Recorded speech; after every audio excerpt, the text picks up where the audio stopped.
শুধু ইসরায়েল নয়, গাজায় ফিলিস্তিনিদের উপর গণহত্যার নেপথ্যে রয়েছে বিভিন্ন দেশের ৪৮ বহুজাতিক কোম্পানি, যাদের কেউ সরাসরি, আবার কেউ প্রযুক্তি বা অর্থনৈতিক সহায়তায় জড়িত মানবতাবিরোধী অপরাধে।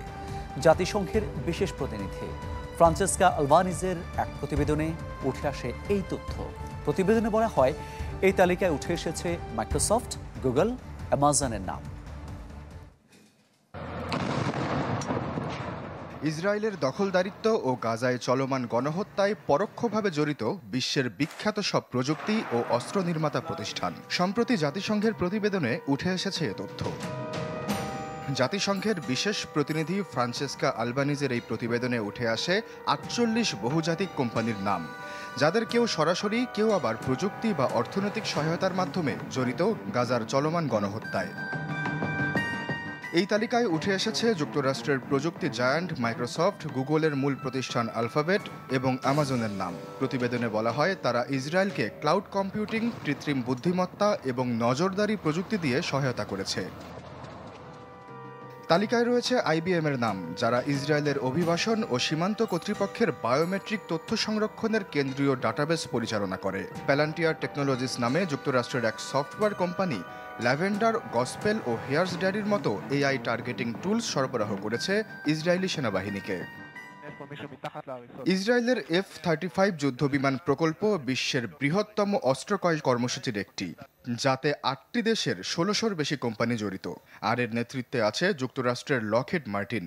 পাশাপাশি তালিকায় রয়েছে ইতালির লিওনার্দো SPA, জাপানের ফানুক কর্পোরেশন, দক্ষিণ কোরিয়ার HD হুন্ডাই ও সুইডেনের ভলভো গ্রুপের নাম, যারা জায়নবাদীদের সরবরাহ করছে ড্রোন, রোবট, যুদ্ধ যন্ত্রাংশ এবং ভূমি দখলের জন্য ভারী যন্ত্রপাতি। প্রতিবেদন বলছে, এই প্রযুক্তি কোম্পানিগুলো শুধু সরঞ্জাম নয়, বরং ফিলিস্তিনিদের জীবনযাপন ব্যবস্থাকেও নিয়ন্ত্রণ করছে।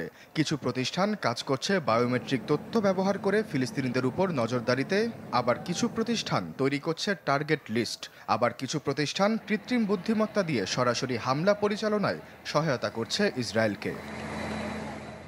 ক্যাটারপিলার, রাডা ইলেকট্রনিক ইন্ডাস্ট্রিজ এবং ভলভো ইসরায়েলকে সরবরাহ করছে ভারী যন্ত্রপাতি, যা বাড়িঘর ধ্বংস এবং অবৈধ বসতি নির্মাণে ব্যবহৃত হচ্ছে। Booking.com ও Airbnb নামের হোটেল ও বাসাভাড়ার অ্যাপগুলো পশ্চিম তীরের অবৈধ বসতির প্রপার্টি লিস্ট করছে, যা আন্তর্জাতিক আইনে অবৈধ।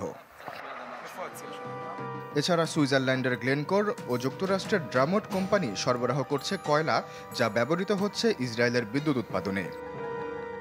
প্রতিবেদনে বলা হয়েছে, এই কোম্পানিগুলোর মূল বিনিয়োগকারী হিসেবে ব্ল্যাকরক ও ভ্যানগার্ড নামের 2টি মার্কিন প্রতিষ্ঠানের নাম সামনে এসেছে। BlackRock Microsoft, Amazon, Google, Lockheed Martin ও প্যালান্টিয়ারের শীর্ষ বিনিয়োগকারী, আর ভ্যানগার্ড, প্যালান্টিয়ার, ক্যাটারপিলার এবং এলবিট সিস্টেমের মতো প্রতিষ্ঠানগুলোর বড় অংশীদার। আশ্বাস চৌধুরী, চ্যানেল 24।